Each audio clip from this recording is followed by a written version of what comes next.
মেঘলা, আপনি জানেন যে গতকাল বিকেল থেকে কিন্তু তিস্তার পানি বৃদ্ধি পেয়ে কিন্তু বিপদসীমার 9 সেন্টিমিটার উপর দিয়ে প্রবাহিত হওয়ার পর আজ সকাল 6টায় কিন্তু তা কমে 1 সেন্টিমিটার উপর নিচ দিয়ে কিন্তু পানি প্রবাহিত হচ্ছে এবং সকাল 9টায় আহ তা আবারও কমে 2 সেন্টিমিটার নিচ দিয়ে কিন্তু তিস্তার পানি প্রবাহিত হচ্ছে। আপনি জানেন এই তিস্তার পানি এবং ভারতের অতিবৃষ্টি এবং গজলডোবার সব কয়টি বাঁধ খুলে দেওয়ায় কিন্তু তিস্তায় কিন্তু ভয়াবহ রূপ ধারণ করেছে। আপনি জানেন যে প্রায় 9 সেন্টিমিটার উপর দিয়ে পানি প্রবাহিত হওয়ার ফলে কিন্তু তিস্তার যে লালমনিরহাটের 5 উপজেলা রয়েছে সে 5 উপজেলায় চর অঞ্চলের যে নিম্ন অঞ্চল রয়েছে এবং রাস্তাঘাট রয়েছে তা কিন্তু তলিয়ে গিয়ে এবং মানুষের দুর্ভোগ পোহাচ্ছে। ইতিমধ্যে কিন্তু আমরা লালমনিরহাটের 5 উপজেলায় প্রায় 2000 মানুষ পানিবন্দী হয়ে পড়ছে, এমনটি আমরা জানতে পেরেছি।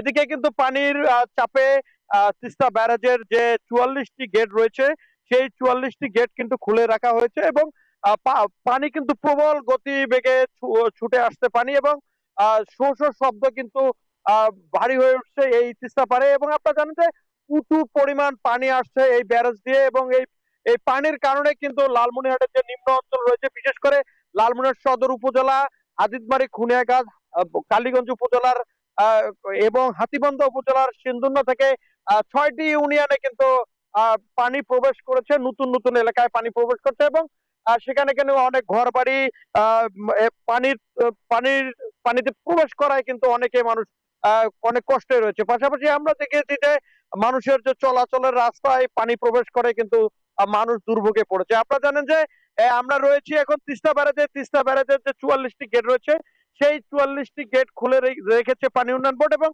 সার্বক্ষণিক পানি উন্নয়ন বোর্ডের যে কর্মকর্তা কর্মচারীরা আছে তারা কিন্তু পানি নিয়ন্ত্রণে করছে এবং আপনাদের যে উজানের যে পানির গেজ রয়েছে তা বর্তমান বিপদসীমার 2 সেন্টিমিটার নিচ দিয়ে কিন্তু পানি প্রবাহিত হচ্ছে। আপনারা জানেন যে ভারতের গজলডোবার যে পানি ছেড়ে দেওয়ায় কিন্তু এই পরিস্থিতি সৃষ্টি হয়েছে। আপনারা জানেন যে চর এবং চর অঞ্চলে কিন্তু কৃষকদের বিশেষ করে আমন বীজতলা রয়েছে এবং পাশাপাশি বাদাম ক্ষেত রয়েছে, সেই বাদাম ক্ষেত নিয়ে কিন্তু প্রথম দফায় যে বন্যা ছিল পানি সেই কিন্তু ভেসে গিয়েছে, অনেক ক্ষতি হয়েছে।